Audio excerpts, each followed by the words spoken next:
सलग 8व्या दिवशी gas agency बाहेर सिलेंडरसाठी ग्राहकांची रीक 2-2 आठवड्यांपूर्वी केलेलं बुकिंग घरी पोहोचत नसल्याने नागरिक त्रस्त।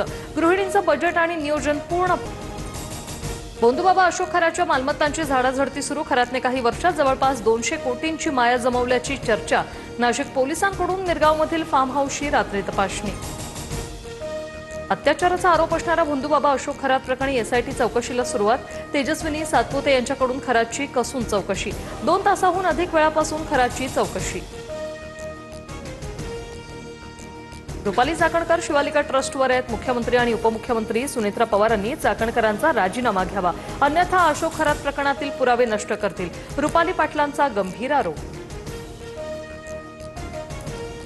भोंदू खरातच्या 56 क्लिप प्रकरण समोर आल्यास महाराष्ट्र सरकार पडेल। संजय राऊतांच्या वक्तव्याने खळबळ, तर राऊतांनी आधी स्वतःच्या पाटकर फाईलकडे पाहावं, बन यांचं प्रत्युत्तर।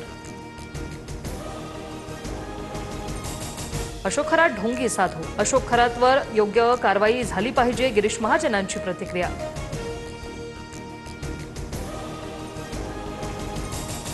छत्रपती शिवाजी पार्कवर मनसेचा गुढीपाडवा मेळावा। बाकी सविस्तर बोलूच शिवतीर्थावर या।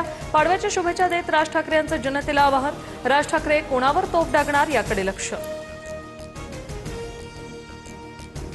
आज संपूर्ण महाराष्ट्रात मराठी नववर्ष आणि गुढीपाडव्याचा उत्साह। पाडव्यानिमित्त ठिकठिकाणी भव्य शोभायात्रा, घरांसह मंदिरात गुढी उभारून नववर्षाचं स्वागत।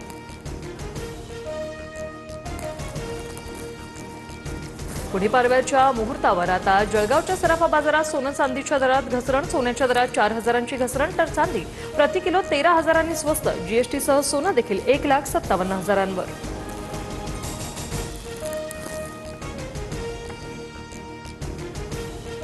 राज्यात मराठवाड्यासह राज्यभरात अवकाळी पावसाचा धुमाकूळ। छत्रपती संभाजीनगरसह नाशिक, अक्कलकोट, लातूर, सांगली, जळगाव, धाराशिव, अहिल्यानगर आणि जालन्यात पिकांचं मोठं नुकसान। शेतकऱ्यांकडून भरपाईची मागणी।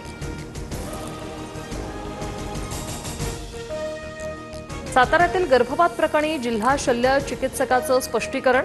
रुग्णालयाकडून उपचारात कोणताही हलगर्जीपणा नाही, सर्व वैद्यकीय प्रोटोकॉल पाळून उपचार। प्रकरणातील अहवाल कमिटीकडून मागवून न्यायालयात सादर करणार, युवराज करपे यांची माहिती।